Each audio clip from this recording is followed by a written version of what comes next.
Hey, can Jarvis make chimichangas, or is he only programmed for pretentious rich people food? Tony, we need to settle this. Greatest movie ever made? I've got opinions, you've got opinions, we're both right, but mostly I'm right. Ready to lose this argument in front of your robot butler.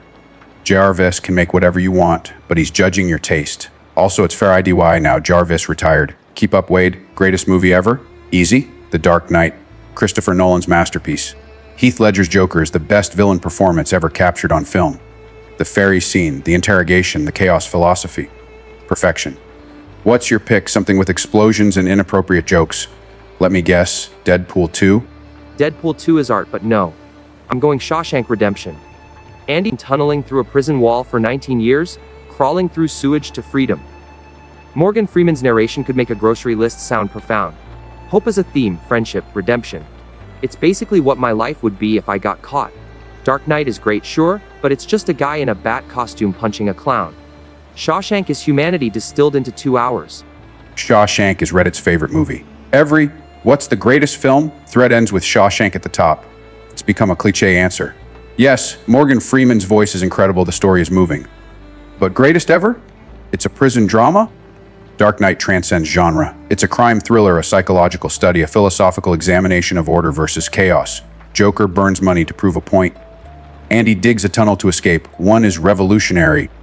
Andy spent 2 decades chipping away at a wall with a rock hammer. Meanwhile, Bruce Wayne throws money at his problems.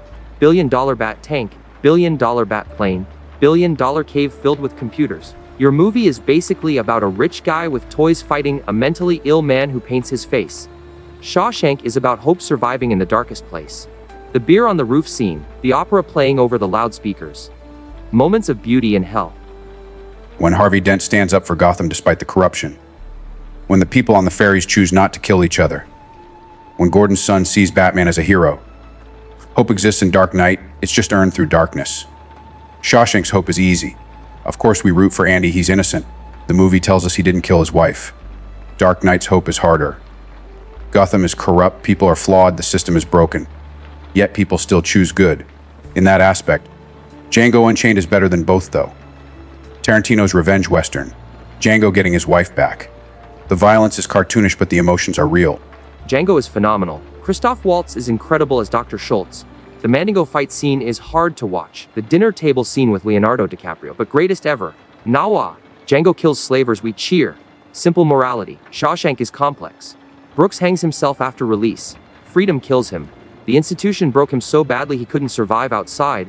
That's dark, real, devastating. Django gets his happy ending. Schultz dies because he can't compromise with evil. Django loses his first horse, his mentor, his freedom briefly. The movie shows slavery's horror unflinchingly. Tarantino doesn't soften it. Django's revenge is earned through suffering. Shawshank's suffering is also earned, sure, but it's sanitized. Prison life is brutal.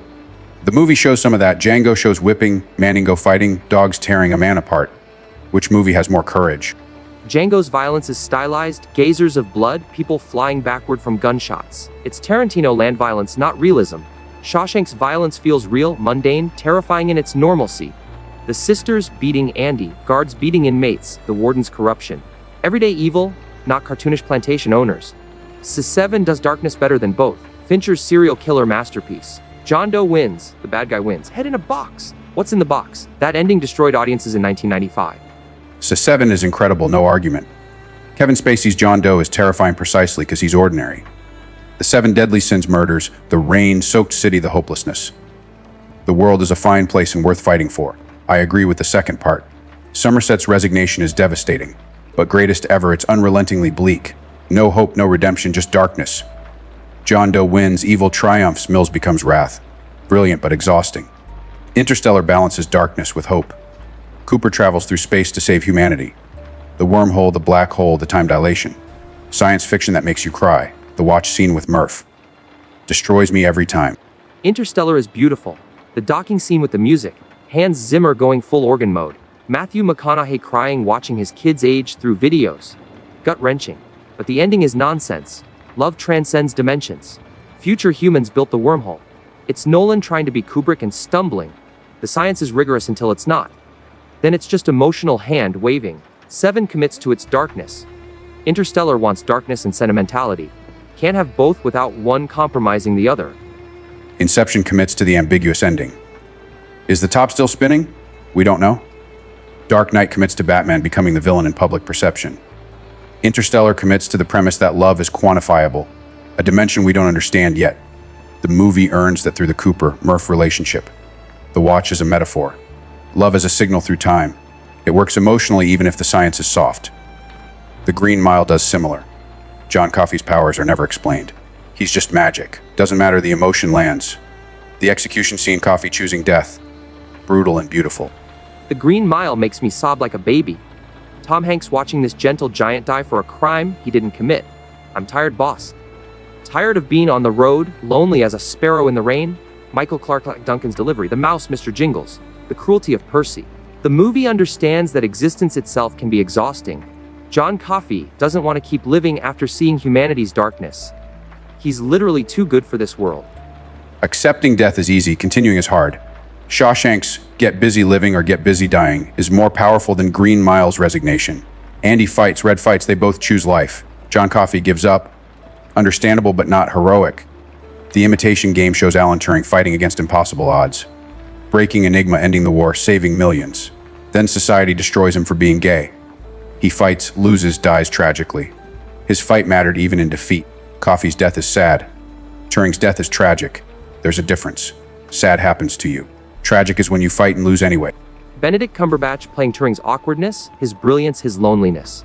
The movie shows genius being punished for existing. Chemical castration for homosexuality. Turing saved millions, society killed him anyway. The greatest movies show humanity at its worst and best. Schindler's List does this, The Girl in the Red Coat. Spielberg showing individual life mattering in genocide. Imitation Game does similar. Turing's individual brilliance mattering in war. His individual identity destroying him in peace. This is harder than I expected. That's what she said. The difference is consequences. Andy's choices lead to freedom. Turing's choices lead to death. Django's choices lead to revenge. Which consequences feel most earned? Which movie respects its characters enough to let their choices truly matter? My money's still on Dark Knight.